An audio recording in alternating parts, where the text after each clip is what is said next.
Jantar romântico, 110 pontos. Pintar a casa juntos, 300 pontos. Você vai fazer o que com tanto ponto, Nanda? Trocar. Eu? Não, o sofá. Coopera, o programa de fidelidade do Sicoob com shopping virtual, trocas incríveis e pontos que valem mais.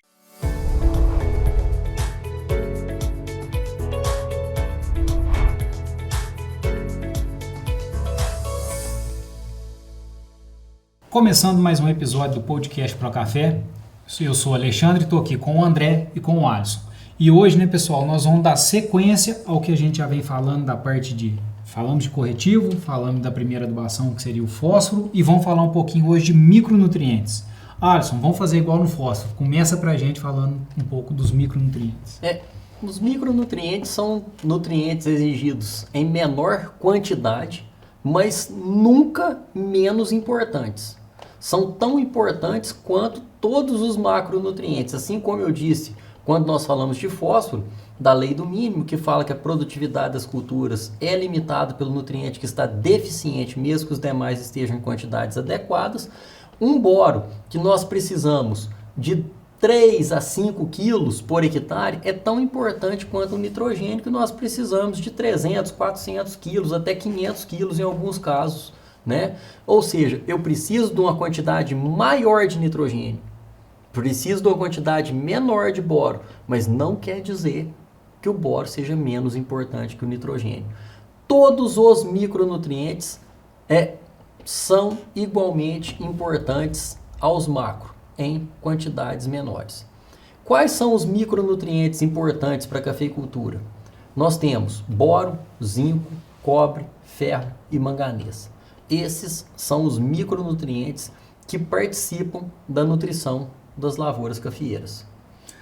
Andrezinho, eu vou jogar para você de cara então o boro, né? Porque se a gente for pensar na época que a gente está falando, é a época que o produtor começa a pensar no inseticida e fungicida do solo, e aí muitas vezes ele coloca um ácido bórico junto.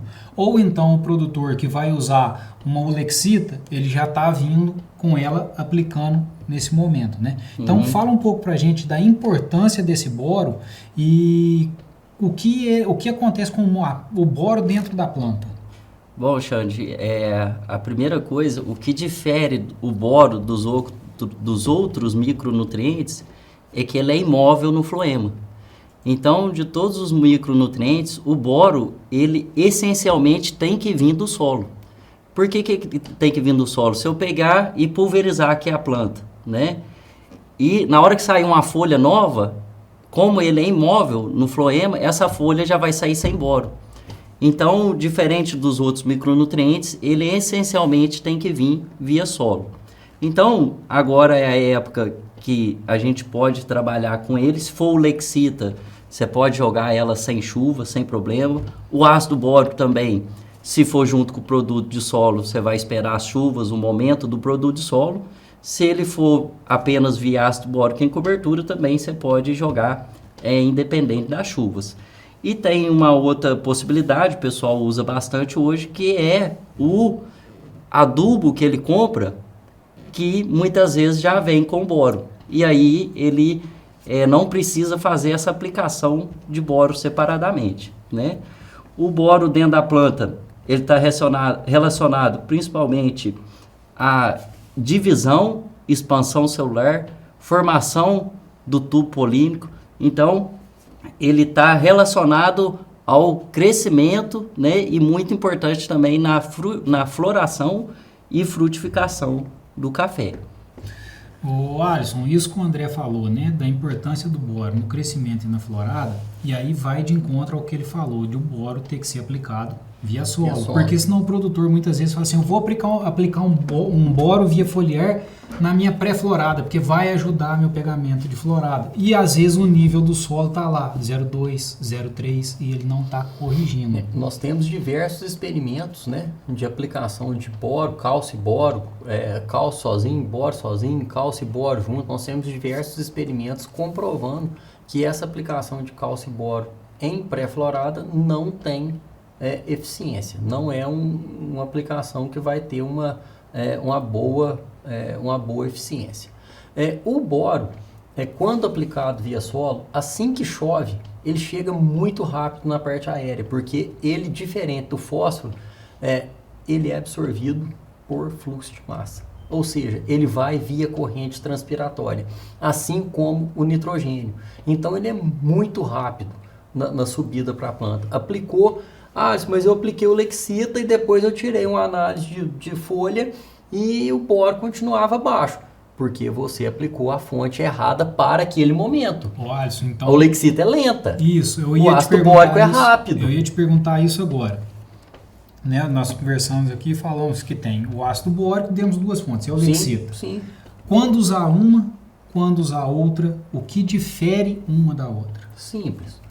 Se eu tenho uma deficiência grande no solo, o ideal é que eu faça um mix das duas fontes. Estou lá com boro 0,2, 0,3 no solo, eu tenho que colocar um ácido bórico para ter uma injeção de boro rápida na planta. Sabe o que eu falo? E eu coloco o Lexita para injeção na veia. Eu tô lá mal, tô desnutrido. Não adianta eu só comer então. Taca aquela injeção na veia e depois você vem consertando ali. Consertando. Fazendo uma manutenção. Aí o Lexita vai dar longevidade. Porque o que é o defeito do ácido bórico? É que ele lixivia. Ele disponibiliza o boro muito rápido, né? O boro H3BO3 ou seja, não tem carga, então ele lixivia com grande facilidade. O boro da Olexita e o boro do ácido bórico é igual. Após disponibilizado, é boro. É igual a questão do cálcio, do calcário, do cálcio, do nitrato de cálcio.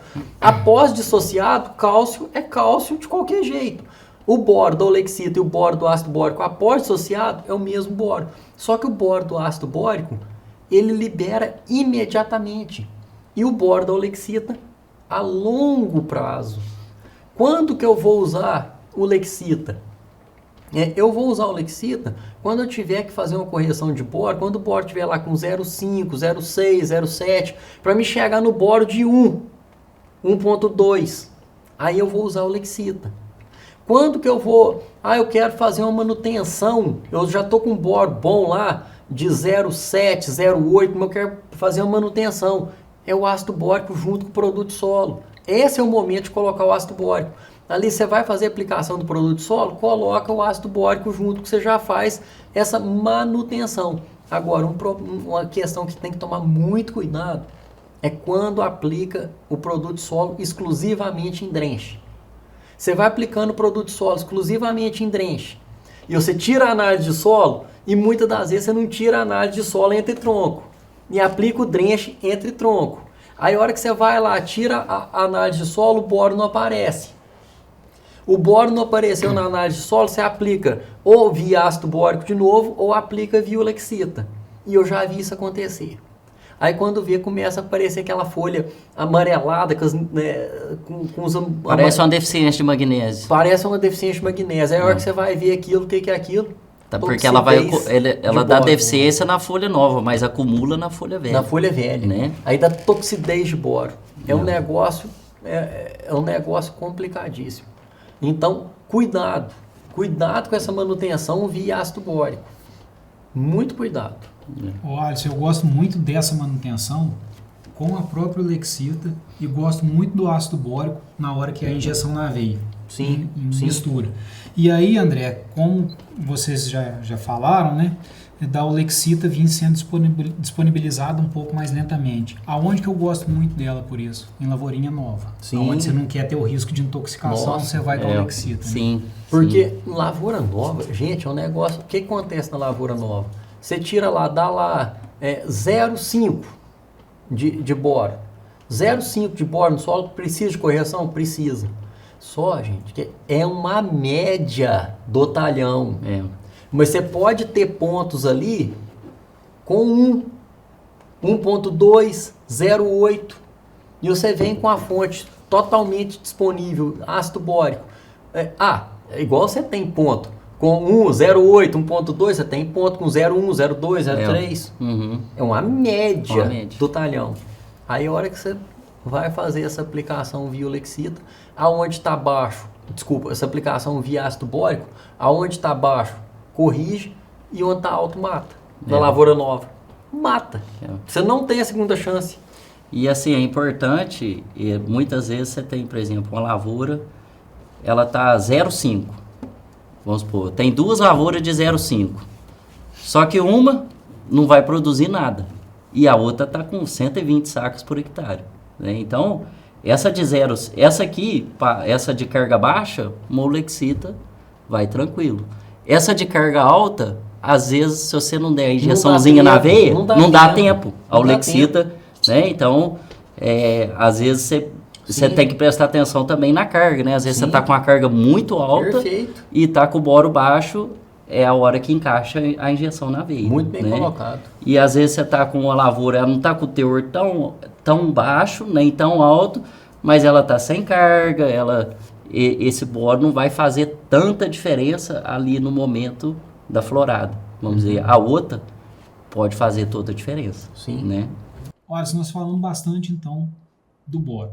Nós temos os outros. E aí eu já vou te puxar para um que é muito importante. E que a gente está vendo muitas vezes um excesso dele causando prejuízo, que é o zinco. Sim. O zinco, aí, Xandes, vamos falar zinco, manganês, ferro e cobre. Preferencialmente via foliar, principalmente em solos argilosos. Em solos arenosos, você tem uma eficiência melhor de um zinco, de um manganês via solo. Mas em solos argilosos, a preferência, textura média argiloso, preferência de todos esses micronutrientes via foliar. O zinco é um micronutriente extremamente associado a crescimento. Tanto é que na deficiência dele, nós temos internóides curtos. E o zinco, eu acho que um defeito de zinco, do micronutriente zinco, é ele ser barato. Que aí toda foliar tem zinco. Toda foliar vai zinco. Ah, o foliarzinho é barato e toda foliar vai o danado do zinco. Só que a deficiência e o excesso são iguais. Visualmente, eles são iguais. E você está supondo que a planta está deficiente e às vezes ela está com excesso. Lavoura nova, isso é muito nítida. Lavoura recém-plantada. Às vezes você entra numa área que foi plantio de cereais, principalmente milho, que o milho ele tem essa característica. Aplica-se muito zinco no milho, aplica zinco no solo, aplica zinco foliar. Principalmente o milho grão, né? Milho que grão, deixa a palhada. Deixa a palhada. Né? E o grão de milho exporta pouco zinco. A maioria do zinco fica na palhada. E aquele terreno muito tempo sendo cultivado com cereais, com milho, a hora que você entra com a lavoura de café, o zinco está muito alto no solo. E aí, o zinco no solo, ele dá um engrossamento no sistema radicular, intoxica o sistema radicular, e nós já vimos isso, que falava-se que o milho tinha alelopatia na lavoura cafeeira. E o Antônio Vander, nosso super professor Vandão, ele falava, o milho tem zincopatia. Brincava, né? Uhum. Tem zincopatia com a lavoura nova. Porque a hora que você coloca a lavoura nova ali, tá toxidez de zinco e a lavoura não consegue desenvolver. Ah, mas como que vai resolver isso? Facinho. Por quê? Porque quando você aumenta o pH, num pH aí próximo de 6, você vai ter uma disponibilização muito pequena de zinco, ferro, cobre, manganês, via solo. É só você aumentar o pH que você resolve. Uhum. Você resolve o caso. Só que tem que tomar cuidado com esse aumento de pH, porque a lavoura nova também não gosta de pH alto. Não gosta. Então, ela gosta de um solo mais ácidozinho para formar. Um pouquinho mais ácido. Sim, né? sim. Depois Tanto você vai que a lavoura, chegando no lugar. A lavoura né? nova, num terreno muito bem corrigido, ela sai mais devagar. Num pasto de braquiária ruim, ela sai mais rápido. Aí depois o terreno corrigido, a lavoura, ela sai pior, mas ela dá uma primeira safra maior. E a lavoura do terreno de braquiária, ela sai melhor, mas ela dá uma primeira safra menor do que a do terreno corrigido. Tem que ter um equilíbrio, Tem que ter um equilíbrio. Não adianta plantar também muito corrigido, Não né? adianta. Às vezes é melhor você usar um calcário que vai demorar mais um pouco do que usar, por exemplo, um geox no plantio. É um perigo. É um perigo, né? É igual gesso no plantio. Gente, não tem motivo. Nós falamos isso quando O nós falamos de gesso no gesso. plantio, né, Alisson, ele não tem sentido. Mas a hora que a gente pensa nesse zinco alto, o gesso, por fazer esse carreamento de nutriente... Eu prefiro fazer com fósforo. Por quê? O fósforo e o zinco, eles têm inibição Antagonismo. competitiva na entrada do sistema reticular. E como o fósforo é um macronutriente, ele vai inibir essa entrada de zinco no sistema reticular e vai beneficiar a planta. Então, é melhor você fazer isso com fósforo do que você fazer com gesso. Você faz um negócio melhor com fósforo que com gesso. Uhum. Bom, pegando o gancho aí dos demais micronutrientes, o cobre é um micronutriente que geralmente não dá problema, porque a gente usa ele muito como fungistático nas aplicações, né? Ali para controlar fungo, bactéria, para ajudar, né? Não é para controlar, para ajudar no controle de fungos e bactérias. Uhum. Então, o cobre é um micronutriente que dá muito pouco problema. Você usando aí Você vai fazer 2 vezes por ano aplicações de dele. cobre, não vai fazer falta. Não vai fazer Nutricionalmente falta. já Vai suprir. né? Vai sobrar. Vai né? sobrar. Você pega um hidróxido de cobre Sim. com mais de 1000 equivalente metálico, né, Sim. de cobre, se isso nem entra tudo, Sim. né? Se entrar tudo, Intoxica. dá problema. Dá problema. Né? Quando nós falamos em ferro e manganês, são 2 micronutrientes que estão muito associados à falta de oxigenação no solo. A deficiência deles aparece muito mais por falta de oxigenação no solo do que propriamente pela deficiência deles. Lógico que pode aparecer pela deficiência deles, mas quando que falta oxigenação no solo? Quando nós temos encharcamento do solo devido a muita chuva, ou quando nós temos uma compactação excessiva, ou associação dos dois. Um pouco de compactação com um pouco de encharcamento do solo. Aí, quando acontece isso, nós temos uma disponibilidade maior. Isso que é o interessante, porque aí o pessoal acha que falta. Não é que falta. Nós temos uma disponibilidade maior, tanto eles do competem. ferro quanto do manganês. Eles competem na entrada do sistema reticular.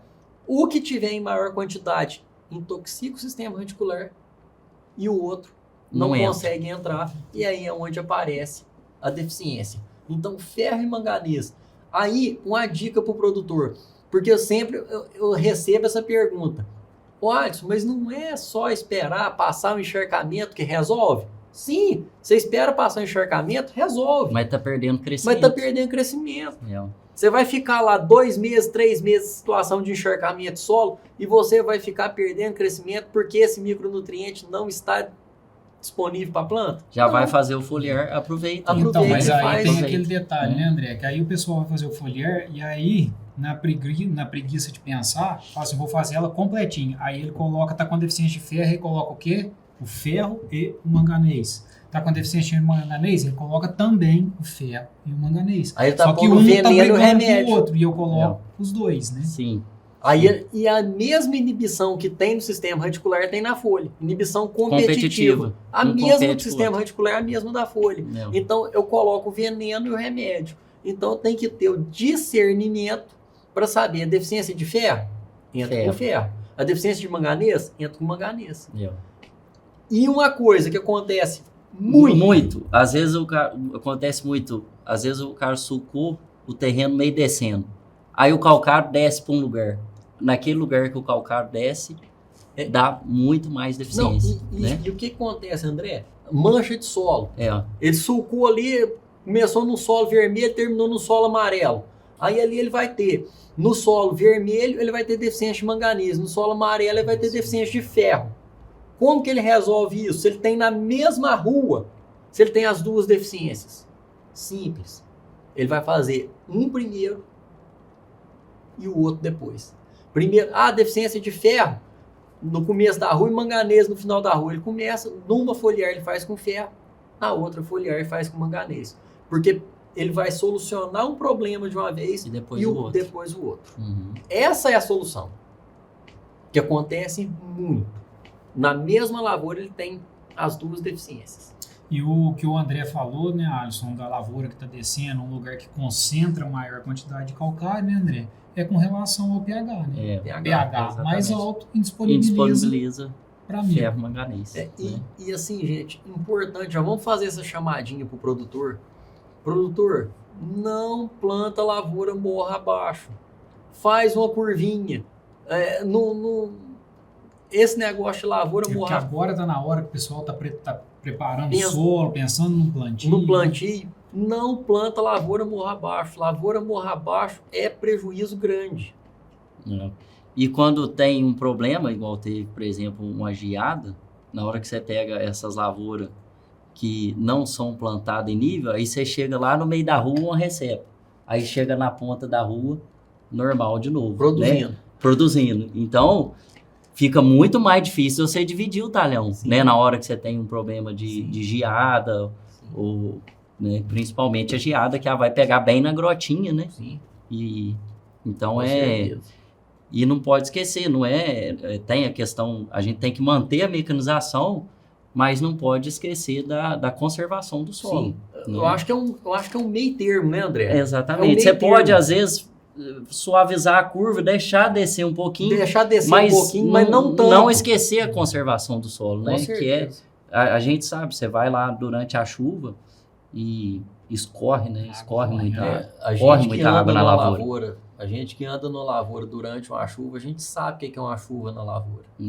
É muita água. É muita água que corre. E é uma descidinha fraca. Fraca. Não, e o pior. Aí o teu trator, ele só patinando, adubando, jogando mais, né? Porque tá jogando mais.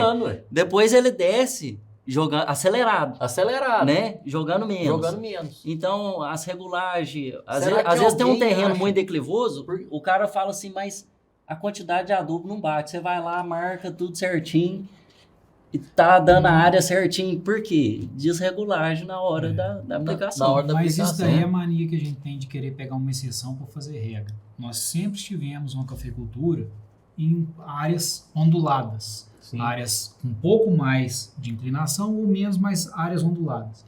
E aí fazia a curva de nível, que fazia até de vez em quando aquele cotovelo. Aquilo começou a atrapalhar a mecanização. Aí é o que a gente está falando, vamos suavizar. Aí pegou e vem a cafeicultura do Cerrado, a cafeicultura da Mogiana, lá no Marcelão, que é igual essa mesa aqui, e o pessoal começou a fazer plantio reto. E aquilo ali começou a ter um rendimento operacional maior. Só que isso é muito bom para eles. Aí a gente começou a querer usar, porque a gente, quando eu falo os cafeicultores em geral, que começou a querer usar isso como regra em todos os lugares. Mas não é. Cada caso é um caso. É igual às vezes no sul de Minas o produtor me pergunta, mas esse é assunto por outra hora. Mas vamos... Aí o produtor me pergunta, Alisson, qual que é a melhor posição do solo? Gente, o que o teu terreno... É a posição do relevo. A posição do teu terreno. Você vai plantar morra abaixo para fazer um leste-oeste? Tem que seguir o relevo. Né? Aqui na nossa região é o relevo que manda no direcionamento. Mas isso é assunto. Isso é assunto para outra hora. Bom, Alisson, mais alguma coisa sobre o micro? Eu acho que nós falamos a maioria. Andrezinho, mais alguma coisa? Acho que é isso. Tudo certo? Tudo certo. Pessoal, então é isso que a gente tinha para passar para vocês. Espero que vocês tenham gostado. E a semana que vem tem mais. Valeu, Alisson. Obrigado, Andrezinho. Obrigado. Até mais, pessoal. Até a próxima, pessoal. Valeu, pessoal.